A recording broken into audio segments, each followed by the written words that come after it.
Bonjour! Je suis tombée sur une news insolite, mais grave, mais insolite. Aux États-Unis, un employé de ménage a débranché le congélateur d'un laboratoire et a détruit 25 ans de recherche. Alors, la raison de pourquoi il a débranché ce congélateur va vous surprendre.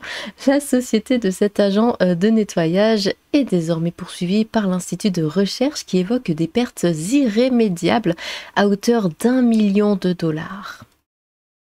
Une erreur d'inattention. Alors, 25 ans de recherche, je sais pas, en général, hein, je m'y connais pas trop, je sais pas à combien sont financées les recherches, mais seulement 1 million sur 25 ans, je trouve ça, je sais pas, j'ai l'impression que c'est peu.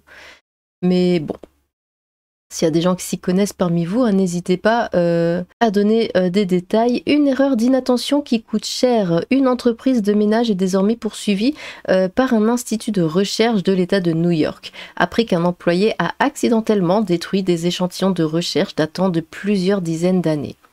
L'homme est accusé d'avoir éteint un congélateur basse température oui, bah c'est le but d'un congélateur, vous me direz. Le 17 septembre 2020, alors qu'il effectuait son travail d'employé de ménage au sein du Rensselaer Polytechnic Institute situé dans la ville de Troyes. Dérangé par le bruit strident de l'alarme du congélateur, il l'a alors coupé vis-à-vis via le disjoncteur, malgré la présence d'un panneau sur la porte du congélateur du laboratoire expliquant comment couper le son. Mais le son te dérange, soit, mais tu coupes pas, enfin, tu ferais pas ça chez toi, tu coupes pas ton congèle comme ça. Et en plus, dans un laboratoire, tu touches pas. Enfin, c'est du bon sens, enfin. Des dégâts estimés à 1 million de dollars. L'Institut vient de lancer des poursuites judiciaires car les dégâts pour ce laboratoire de recherche sont estimés à 1 million de dollars, environ 916 000 euros, affirme l'hebdomadaire local Times Union. Le congélateur contenait des cultures cellulaires, des échantillons et d'autres éléments de recherche qui étaient stockés à moins 80 degrés. L'alarme qui était en cours lorsque l'agent de nettoyage a débranché ce congélateur sonnait pour signaler une montée de température au-dessus des moins 78 degrés ou une baisse sous les moins 82 degrés. Il était alors en réparation, comme l'indiquaient les criteaux collés sur la porte. Ce congélateur sonne car il est en réparation. Veuillez ne pas le déplacer ou le débrancher. En plus, c'est écrit. Après la coupure de courant, la température est alors remontée à moins 32 degrés, ce qui a endommagé irrémédiablement les échantillons de laboratoire. Ils étaient conservés dans le cadre de recherche sur la photosynthèse, qui était potentiellement révolutionnaire dans la poursuite du développement des panneaux solaires, selon les avocats du Rensselaer Polytechnic Institute, cités par la BBC.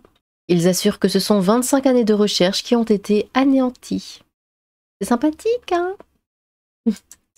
Voyons voir un petit peu les commentaires par ici. 25 ans de recherche, 1 million de dollars, si peu en autant... Ah bah tiens, bah il se pose la même question du coup. Si peu en autant de temps, c'est qu'il devait puer la merde. On va voir du coup un petit peu les réponses. 25 ans de recherche qui ont abouti à des échantillons détruits dont la valeur est estimée à 1 million. Faut revoir la compréhension écrite. Ah bah pardon. Ah bon? C'est ça que ça veut dire? D'accord. Après, toi, en 25 ans de vie, ton palmarès, c'est chômeur, 45 000 tweets, d'accord. Comment reconnaître quelqu'un qui n'est pas dans la science? Tu dis n'importe quoi, sérieux. Oh, bon, ça va, hein, si on s'y connaît pas. Il a fait que poser des... Bon, après, oui, il a dit que ça puait la merde. Mais, à la base, il ne posait qu'une question. Comme le fond de ton slip. Quoi? On parle de perte instantanée, ça l'abrutit. Oh, mais enfin, oh et oh, hein. Certains travaux pourraient être dégradés un peu plus tard en raison des déficits thermiques. Quand tu connais rien dans un domaine, ferme ta oh et oh, putain. Et contente-toi de tweeter pendant que ces gens ont 40 fois plus de diplômes que toi. Ta vie vaut même pas 100 euros. Oh, mais c'est incroyable, hein, les gens sont méchants. Ah là là, vérifiez chez lui, il y a quelqu'un qui a malencontreusement mis une valise remplie de billets sous son lit. Ouais, mais au moins c'est propre derrière le congèle. Quand il s'en est rendu compte, bah oui, là j'imagine un petit peu la tête qu'il a dû faire. Bah, de toute façon, je pense qu'il a été viré déjà, vu que le laboratoire attaque en justice la société de ménage. Mais ça doit être terrible hein, pour lui là. Mais vous avez dormi?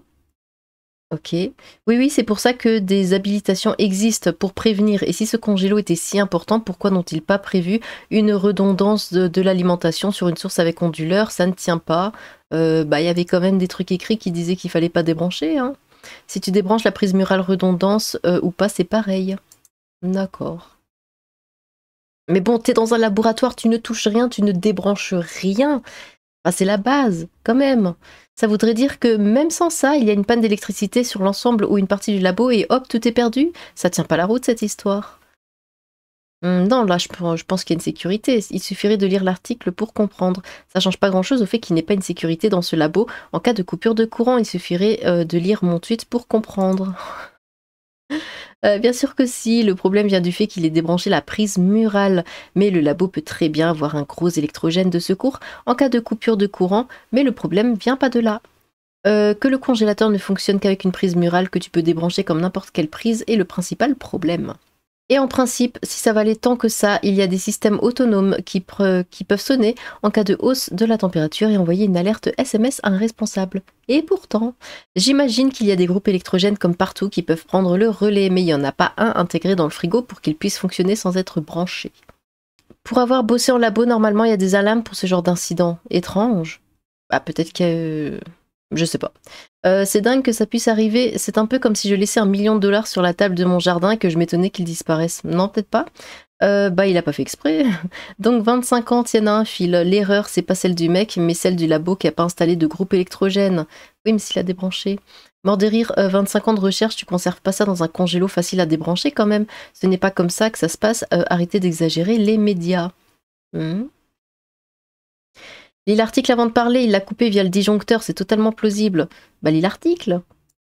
Non, pas possible que ce soit malencontreusement. C'était en 2020. Oui, mais ça n'empêche que c'est quand même arrivé. Pourquoi les gens mettent toujours les dates comme ça? Genre, oui, c'est bon, c'est oublié, ça n'existe plus parce que ça date d'il y a 1 an, 2 ans ou quoi. C'est quand même arrivé. C'est du propre ça. Il faut vérifier qu'il n'a pas malencontreusement reçu un virement d'un laboratoire concurrent. Ouhou! Pôle emploi, ben ouais, là du coup, j'imagine, hein. Mais l'employé, c'était Homer Simpson ou quoi? Oh, le nouveau Covid est aux USA. Il y a bien un onduleur quelque part, à moins que ce ne soit un labo clandestin. Il garde 25 ans de recherche dans un congélo où tout le monde a accès. Non, pas tout le monde. Oh, mais enfin. Oh, la boulette. D'abord, il confond l'Irak et l'Ukraine, maintenant... Quoi? Ah bah c'était Biden qui nettoyait le laboratoire du coup. Il est fatigué Biden, ok, haha le con. Un ancien employé du coup, bientôt ils vont débrancher un patient dans le coma pour nettoyer la chambre. Ce n'est pas malencontreusement, ça le gênait car il émettait des bips. Oui, c'est pas par erreur, genre il est passé avec l'aspirateur ou quoi et puis l'aspirateur s'est pris dans les câbles. Non, il l'a débranché parce que bah, t'es dans un laboratoire, ça fait des bips et puis voilà et ça te gêne donc tu débranches, mais ça se passe pas comme ça. Du coup, bah oui, comme disait l'autre, dans les hôpitaux, il y a aussi plein de machines qui font bip, hein, tu les débranches pas pour autant. Mais les gens sont dingues.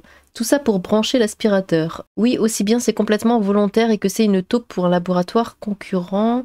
Il lui restait 3% de batterie, vous auriez fait pareil. Et là, t'apprends que c'est le fils d'un laboratoire concurrent mort de rire.